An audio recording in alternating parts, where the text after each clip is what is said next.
মৃত্যু হলে আমারে হোক, ওদের থাক।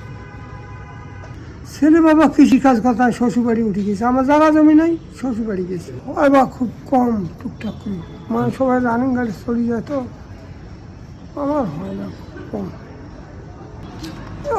100 টাকা পোষায় না। এখন কী করবো বাবা, কাজ নাই, মানে তোমার চাষি আছে, নাকিনি দুকিনি আছে, আর আমি আছে। ভাড়া মারি আমি বিকেল 5টা হাতে সকাল 7টা পর্যন্ত, আর দিনের বেলা আমার গাড়ি তো ওঠে না ইঞ্জিন। বয়স্ক লোক, তোমরা চলবা পাবার না, টানবে পারছেন না, এটা অনেক আর কি পাবো, সবাই অটো কেনা কষ্ট হলে আর কী করবো বাবা।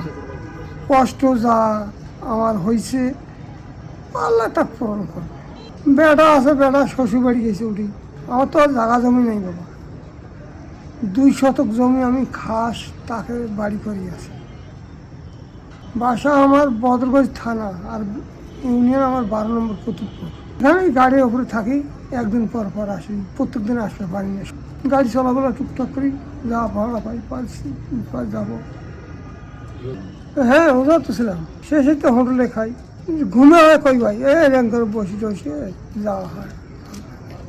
প্রথম যখন আমি গাড়ি চালাছি তখন 3 টাকা জমা আছিল এই গাড়ি, এখন এই গাড়ি জমা দেওয়া লাগে 120 টাকা।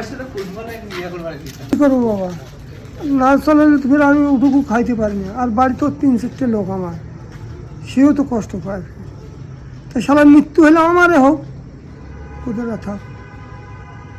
ছেলে বাবা কৃষি কাজ কথা শ্বশুর বাড়ি উঠে গেছে, আমার জায়গা জমি নাই, শ্বশুর বাড়ি গেছে। কই দেখে বা আমার বাড়ি হতে আর ছেলের বাড়ি অন্তত 5-6 মাইল ফারাক হয়েছে। রিস্কের উপর দিয়ে আমার চলে বাবা, আল্লাহ চলা। তা সারা মৃত্যু হলে আমারে হোক, ওদের থাক। ছেলে বাবা কৃষি কাজ কথা শ্বশুর বাড়ি উঠে গেছে, আমার জায়গা জমি নাই, শ্বশুর বাড়ি গেছে।